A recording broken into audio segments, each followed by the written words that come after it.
December 25-നാണോ Christmas? ഈശോമിശിഹായ്ക്ക് സ്തുതിയായിരിക്കട്ടെ. ശരിക്കും December 25-ന് തന്നെയാണോ ഈശോ ജനിച്ചത് എന്നൊരു ചോദ്യം നമ്മുടെയൊക്കെ ഉള്ളിലുണ്ടാകും. ഇതിന് വ്യക്തമായ ഒരു ഉത്തരമാണ് ഇവിടെ പറഞ്ഞു വയ്ക്കുക.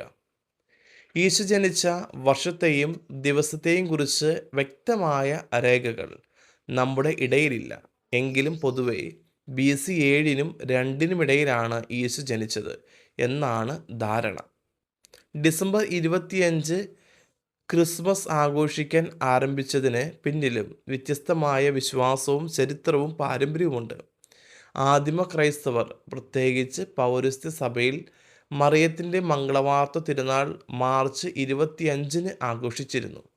അന്നു മുതൽ കണക്ക് കൂട്ടി 9-ാം മാസം പൂർത്തിയാകുന്ന ഡിസംബർ 25-ന് ക്രിസ്മസ് ആയിട്ട് നമ്മൾ ആഘോഷിച്ചിരുന്നു. വാനശാസ്ത്രജ്ഞന്മാരുടെ നിരീക്ഷണമനുസരിച്ച് ഡിസംബർ 21, 22 ദിവസങ്ങൾ പകലിൻ്റെ ദൈർഘ്യം കൂടിയും രാത്രി കുറഞ്ഞുമിരിക്കുന്നു. അതുകൊണ്ട് ഈ ദിവസങ്ങൾ പ്രത്യേക ഉത്സവമായി ആഘോഷിച്ചിരുന്നു. മൂന്നാമതായി, റോമൻ സാമ്രാജ്യത്തിൽ സൂര്യദേവൻ്റെ ഉത്സവം ഡിസംബർ 17-നും 24-നും ഇടയിൽ ബർത്ത്ഡേ ഓഫ് അൺകോൺക്വേർഡ് സൺ എന്ന പേരിൽ ആഘോഷിച്ചിരുന്നു. ഇതെല്ലാം ചേർത്ത് ആയിരിക്കാം ഡിസംബർ 25-ന് ക്രിസ്തുമസ് ആഘോഷിക്കാൻ കാരണം.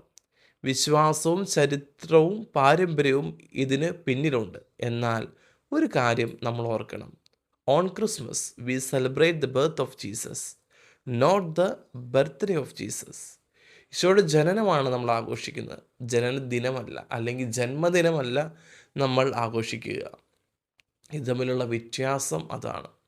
കത്തോലിക്ക സഭയിൽ ഏകദേശം AD 336 കോൺസ്റ്റന്റൈൻ ചക്രവർത്തിയുടെ കാലം മുതലാണ് ക്രിസ്തുമസ് ഡിസംബർ 25-ന് ആഘോഷിക്കാൻ തുടങ്ങിയത്. നമ്മൾ അതിപ്പോഴും പിന്തുടരുന്നു. അതേസമയം പഴയ ജൂലിയൻ കലണ്ടർ പിന്തുടരുന്ന പൗരസ്ത്യ ഓർത്തഡോക്സ് സഭകൾ ഇപ്പോഴും 13 ദിവസം കൂടി കഴിഞ്ഞ് ജനുവരി 4-നാണ് ക്രിസ്മസ് ആഘോഷിക്കുന്നത് എന്നൊക്കെ നമുക്കറിയാമല്ലോ.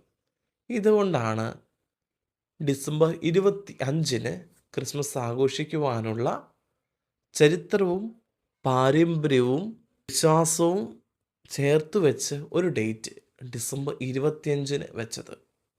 എപ്പോഴും ഓർക്കുക, ഇത് ഈശോയുടെ ബർത്ത് ഓഫ് ജീസസ് ആണ്, not the birthday of Jesus. ദൈവം അനുഗ്രഹിക്കട്ടെ.